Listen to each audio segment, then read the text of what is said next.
Jitterbug into my brain. Goes the Bang, bang, bang! till my feet do the same.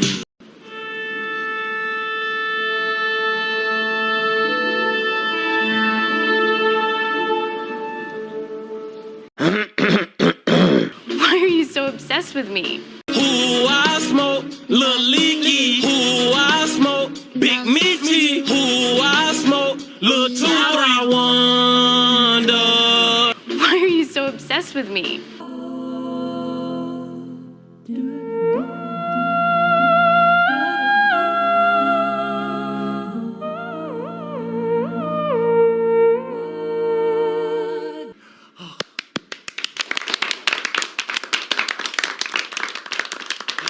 I was so moved. This is how audiences must have felt when they first saw Olivier play Hamlet. Oh, bravo, boys and girls. Bravo. Except for you. You were god-awful.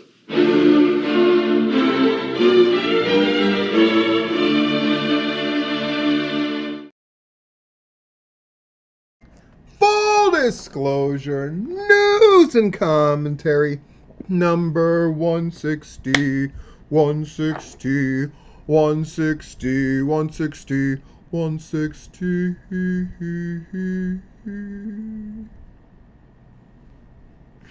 Hope you're doing well. Intros are getting weirder and weirder. So it goes.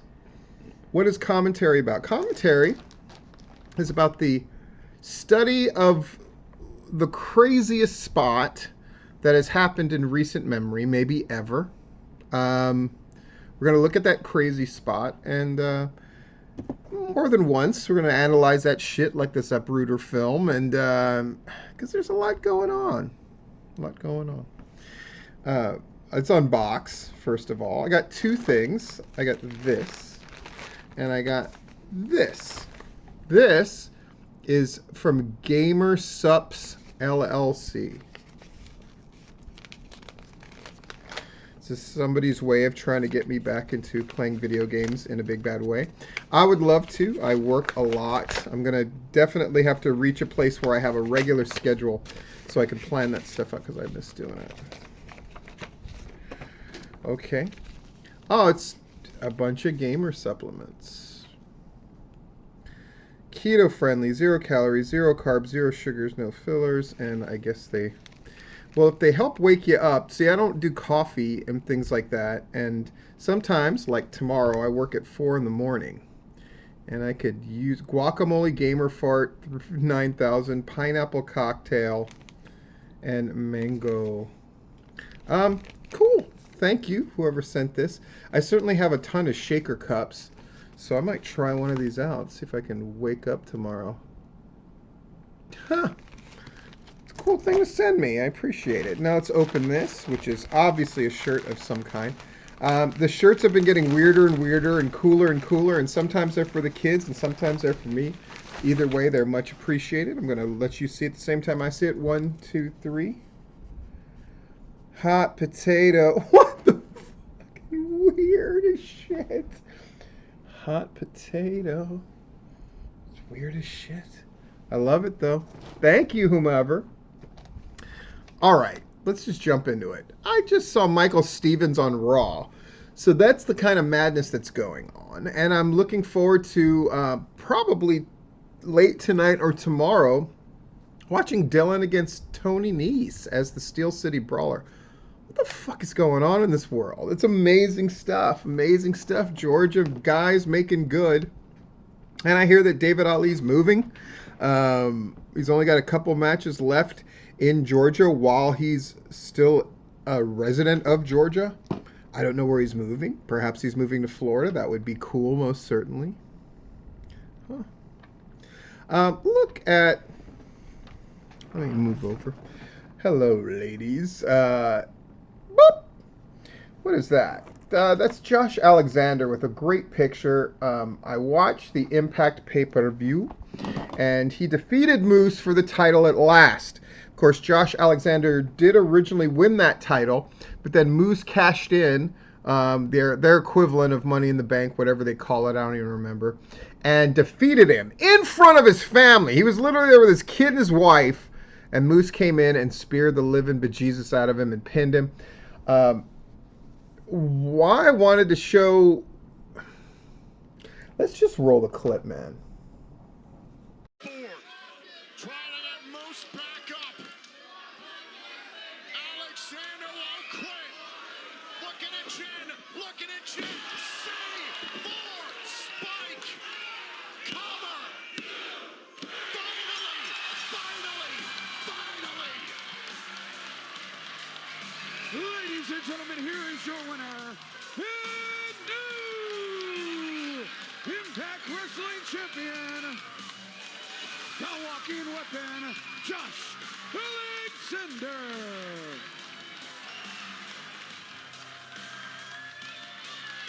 For family, for Impact Wrestling, for the championship. Josh Alexander did it. After months and months of emotional and psychological torture at the behest of the world champion Moose, Josh Alexander can look his wife, look his son in the eye and say, I did it. We did it. And look at Jeff.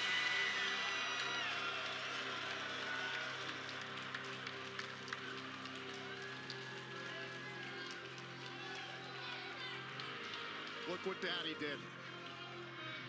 Daddy's champion.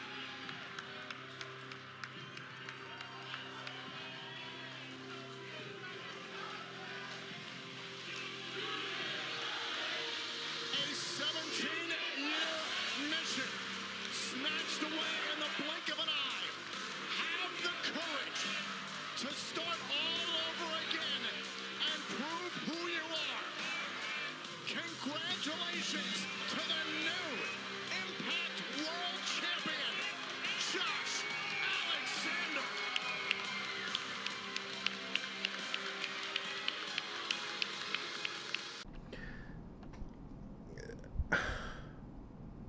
I realized watching this that this is the best told story in the last few months in wrestling, and it's happening in Impact,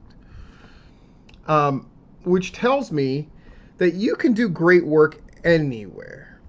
And yes, it may not get the notice from a lot more people like it would in the WWE or AEW, but nonetheless, that's what we should be striving for, that level of storytelling, that level of greatness. Everybody from, I'm going to admit something, I am not the biggest Moose fan at all, but Moose throughout this entire run has been great. His promos have been great, the taunting of the family, all that stuff, so wonderful. And Josh Alexander got a universal, applause and happiness when he won.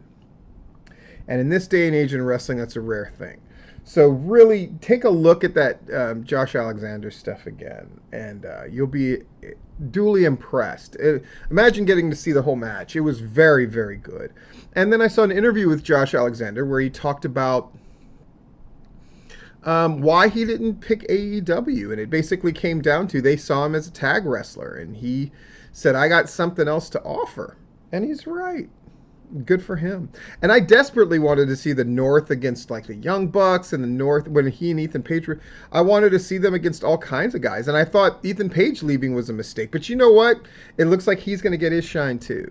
So it's like I said, when Thunder Rosa and Tasha Steele were offered referee spots in WWE and they turned them down, and they were right.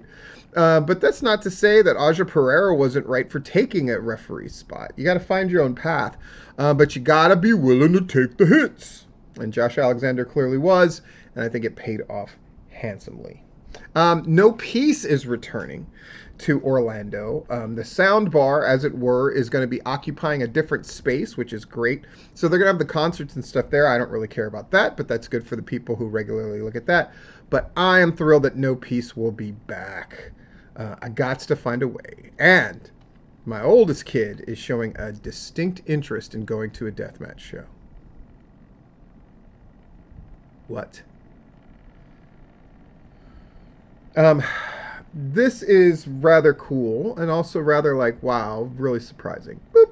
What is that? That's a tweet from Adam Windsor's brother thanking me for what I said about Adam on the Platinum Pinfall. So the people who are on my Patreon, hint, hint, wink, wink, nudge, nudge, get to see the Platinum Pinfalls every day. I spoke about Adam Windsor, and I was really honest about how I thought Adam got screwed over in a lot of ways, but his brother appreciated that, and then put a link to a charitable thing that they're doing related to the brother. So I encourage everybody to check that out and take a look. Really, really cool. Let's look at some of the stuff that's on gwhnewsandnotes.blogspot.com. It was a rather quiet weekend, dominated, though, by Southern Fried Championship Wrestling. Madhouse recap review. Bill Behrens gets smashed. Craziness ensues. Matt Hankins and Bill Behrens now doing their thing at Southern Fried. Duke, who wrote the report, seemed very excited about the show. Very honest about the reactions that people had and all the rest of it. Super cool. Todd Sexton against David Ali. I got a chance to look at that because Southern Fried was really cool and put the footage. Let me see the footage. What a great match by Todd Sexton and David Ali. I mean, just sensational. And the referee, I thought, who was Tristan Michaels, I thought did a fantastic job working with them as well. Really stood out for me. It's just very, very good. Very, very good. But the whole night seemed absolutely bonkers. The Funhouse match lived up to that billing for sure. Man, Shane Marks slamming Behrens off the middle rope was absolutely crazy. Crazy. A very long show by Southern Fried standards. So with Southern Fried basically dominating the weekend, they drew 225, by the way. You know, when you look at the next couple weeks coming up, you got Action, you got Southern Honor, just all the big players are happening.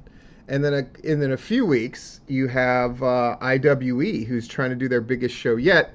I am definitely going to be there for that. And then you got PCW continuing to do great stuff. So just everybody's firing on all cylinders. It's a really exciting time in wrestling. And yeah, let's get to the commentary. I know this one's a little shorter than they have been lately, but that's cool. What can I say? Look at this crazy clip.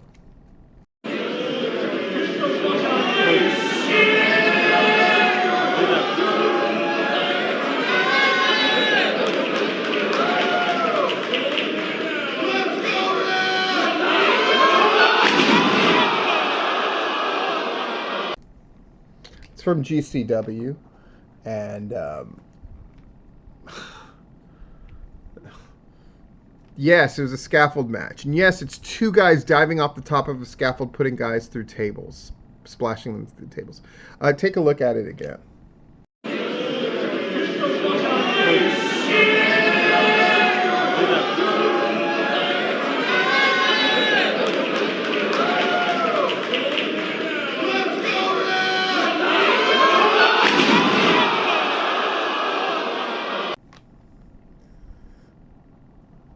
Shit's crazy. Now I want you to look at how well executed those two splashes were. One of them did more of a traditional splash. The other one did one to more protect himself and his opponent a little more, but both of them landed great. Look at the clip again.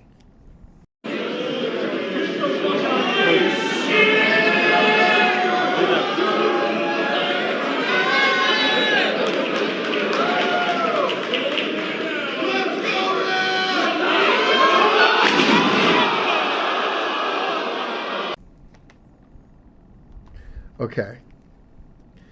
Now, this time I want to give you a thought, and then I want you to watch the clip. How many people were filming it as opposed to getting into the moment? Okay? Watch again.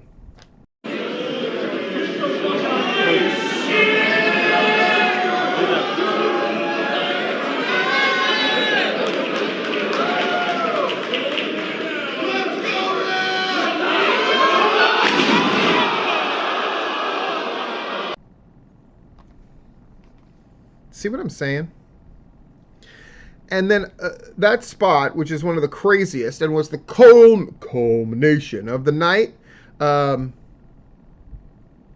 you think it should have got a louder reaction? Watch again.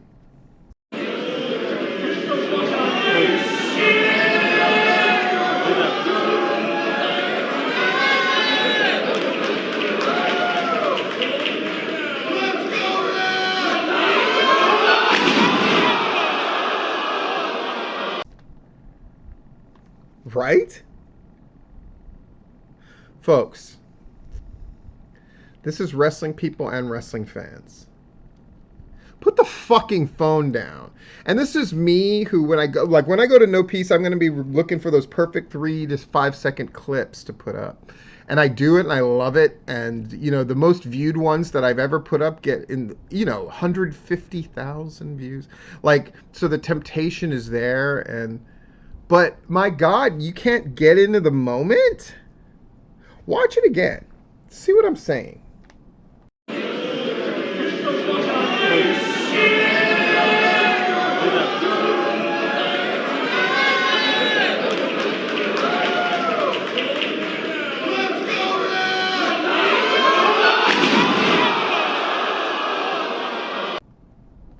See what the fuck I mean? That place should have erupted. That was fan cam footage. Plus that GCW show in general, from what I was told, had major problems. Like fucking the sound cutting it out. It was just shit show as far as that went. But that spot, I'm afraid that that makes me worry that people are going to miss moments and not get into stuff. Now, as wrestling performers, what your job is to try to get them in as much as possible.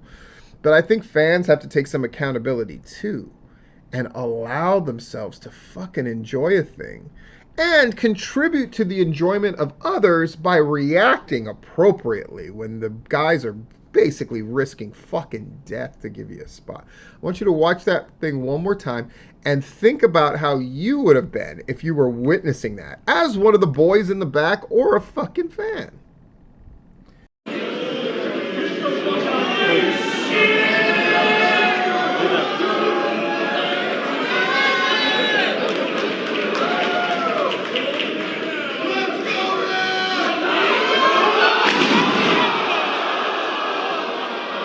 Would you not have lost your mind? I know I fucking would have. That's for damn sure. That was crazy. Don't, like, I put out a thing before when Big E got hurt. It's just like risk reward, right? They fucking risked and they pulled the spot off. They deserved a fucking bigger reaction than that. That's just insane to me. That's just insane. In any case, I'm going to throw this together so I can get this thing up actually tonight on Monday night instead of the next morning. Have a great week. We're going to have much more to talk about, and I got some, platinum pinfalls to put together and all the rest of it. Thanks for joining me. Sign up for that damn Patreon. You'll be glad you did.